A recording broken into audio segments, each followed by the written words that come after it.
Good evening. Welcome to my COVID-19 diaries. My isolation is nearing its end. Tomorrow will be 2 weeks since I last flew, and I think 2 weeks of voluntary isolation should be over. But the point is, I'm not sure what I would do. In any case, there's nowhere to go. All the bars and restaurants are still closed.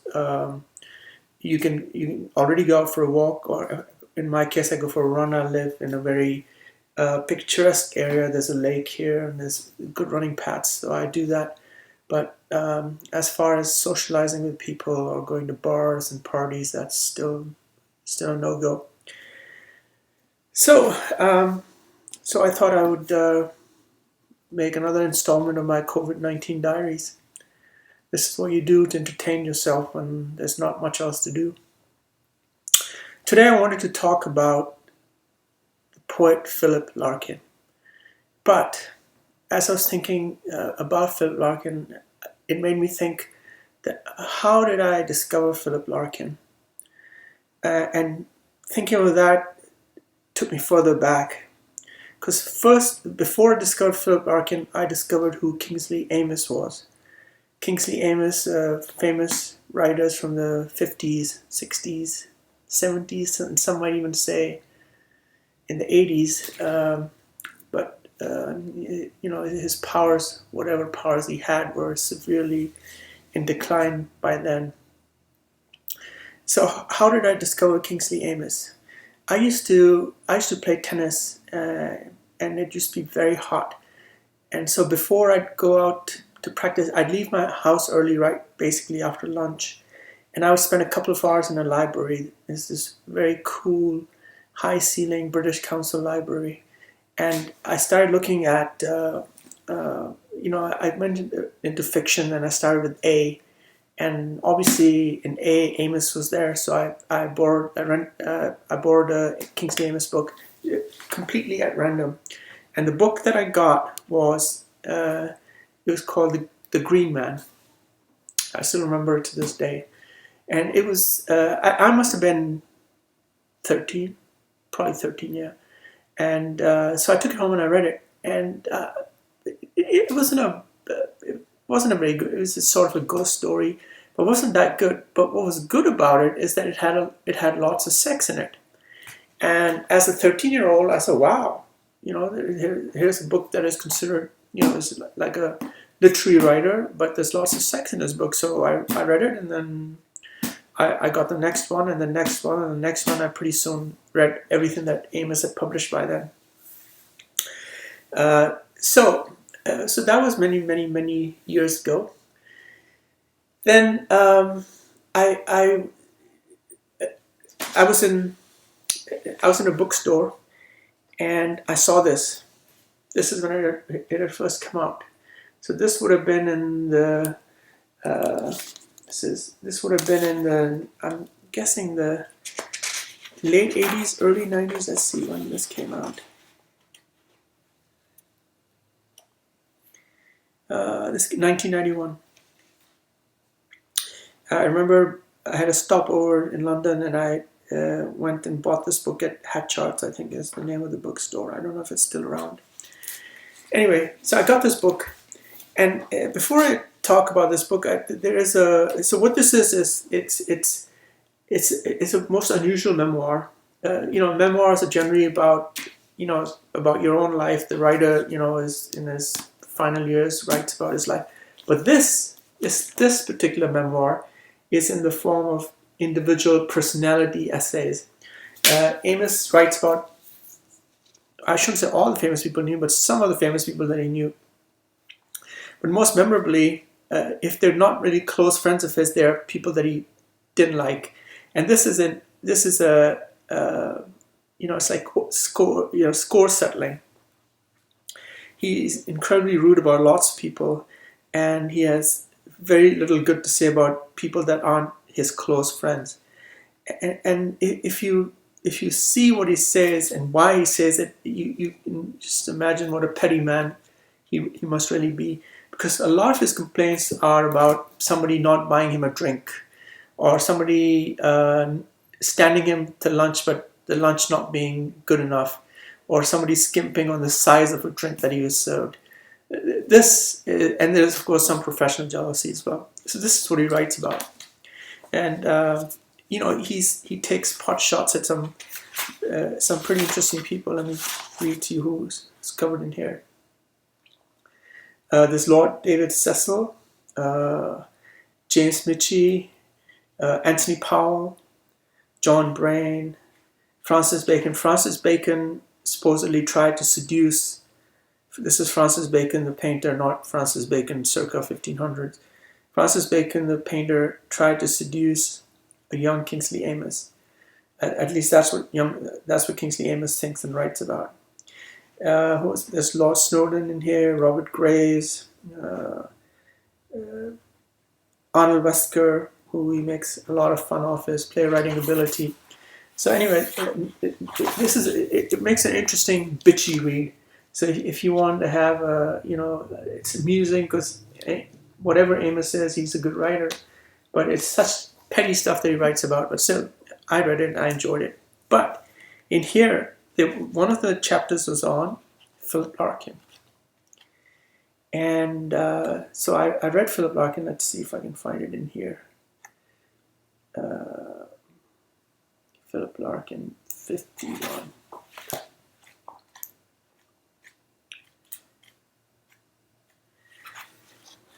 Okay, so after having read this, I discovered that Philip Larkin was probably the closest friend that Amos ever had, and that Amos was in awe of the talent that Larkin had, and Larkin was similarly besotted with Amos. And I'll write about this. I'll talk about this in another place. But there's a whole collection of letters that they wrote back and forth to each other. There's a collected letters of Kingsley Amis, and then there's a selected letters of Philip Larkin. And basically, they both made a career of just trying to impress each other. It's almost like if they were writing for each other. Their writings are full of these inside jokes. Amos had this I guess we'd call it talent for mimicry. He would mimic a lot of people, and Larkin thought this was really funny.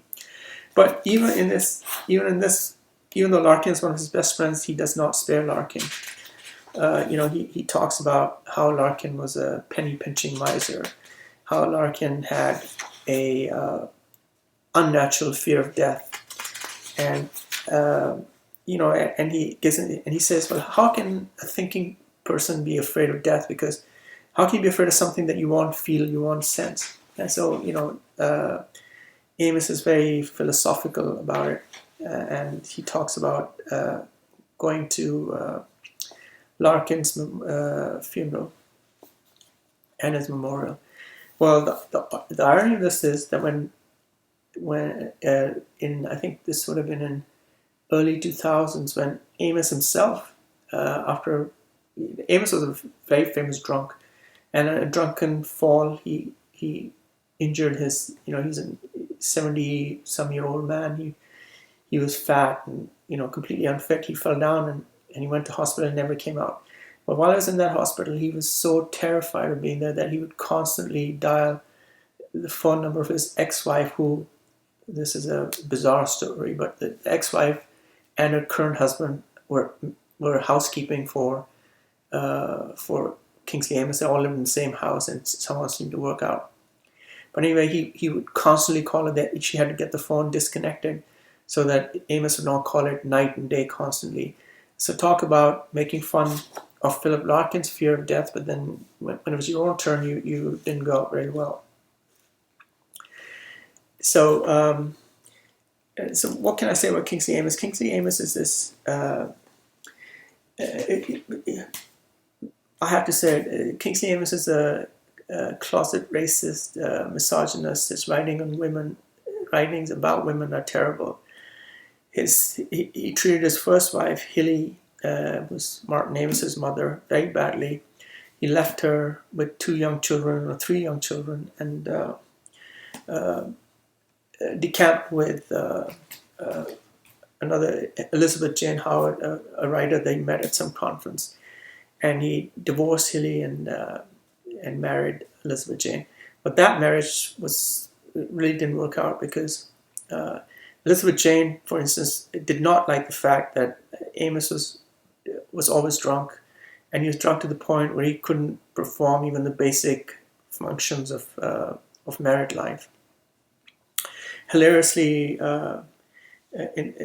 in I think this is in the letters of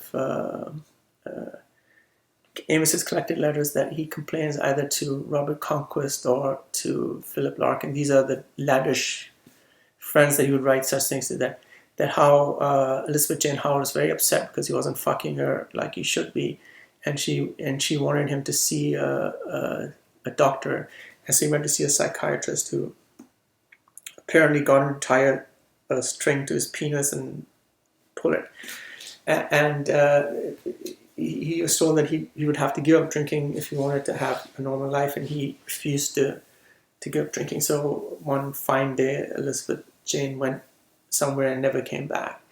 And Amos was devastated, and basically this added color to how he saw women. And then Stanley and the woman, women are, they don't, characters that he puts in his books about women are not very flattering. So Amos was a classist racist. Classist racist is because he would tell really off-color jokes about black people. He would and his jokes would be he would come out okay in those jokes, but they would be at the expense of somebody else because of their color or the way they spoke or where they came from. And he would laugh about this fact that this person had a black face or things like that. So he wasn't a in-your-face racist, but he was a subtle sort of racist person. And he was just he would drink anything. I think if there was enough alcohol around, Amos would probably drink himself to death because he had no self-control where alcohol was concerned. He would drink until he would just fall over or pass out. If you've read Lucky Jim, which is I guess the second book, the first one was either not published or rejected or something, but this was the second book that was published too, and basically made his name. But there's a character, the main character, Jim Dixon, and there's a scene in which he's spending the night in the spare bedroom of his departmental head. He's a professor at some provincial university, and he's had too much to drink, and he pees and he smokes and burns a blanket, and he pees in it. I think this is something that Amos would be capable of doing. And the other thing is that he was just fat. I mean, morbidly obese. I mean, if you look at his later pictures, trousers are like this big, and he's got braces on to hold them up. It's just quite disgusting. But he, again, like alcohol, he was the same with the food. He liked to eat out, and especially if somebody else was paying for it, he would make a good meal of it. And towards the end of his life, he had, his sensual pleasures were reduced to alcohol and food, and then he would write, and he would write in the mornings, and go off to his club, which I think was the Garrick, get drunk at lunchtime, and come home, then get drunk in the evenings, and then do some work in the morning. But luckily, he was able to be productive enough in the hours in the morning that he was able to, get a book out every 1 or 2 years. And he pretty much dined out on his old popularity. His new stuff was not very good. So this is the man who introduced me to Philip Larkin. And Philip Larkin deserves at least 4 or 5 editions of this diary to really talk about him. But I will talk about him in the next edition of this. What else can I tell you about Kingsley Amis? He fathered Martin Amis, and Larkin was either wrote to Robert Conquest, who was a mutual friend, and he said, "I would like to start a society of talented fathers with talentless sons, and for that, for a charter member, I'd like to nominate Kingsley and Martin Amis, because Philip Larkin never thought very much Martin's writing ability. And on the other hand, Martin has gone out of his way to champion Philip Larkin. He's written articles about him. He's given interviews. And I was at a book, there's a reading that Martin Amis was doing here in Minneapolis, and I was there. And so I asked him this question. I said to him this little quip about what Larkin thought of him, the talented fathers, the talentless son society. And Martin said, he died too soon. He died too soon. That's what he said. The implication being that if Larkin had lived on, you would have seen what a splendid writer Martin Amis had become. So, like father, like son, there's no lack of self-confidence. Whether it's misplaced or not, that's for the readers to decide.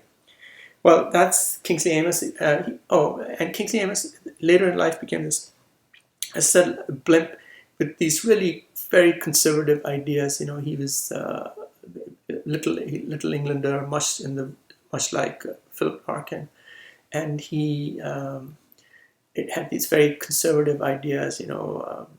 Income tax. He thought the government was taking everything over, and he was paying too much in income tax, and he thought education system was, it's becoming there's too many common people going to university. He was that sort of person.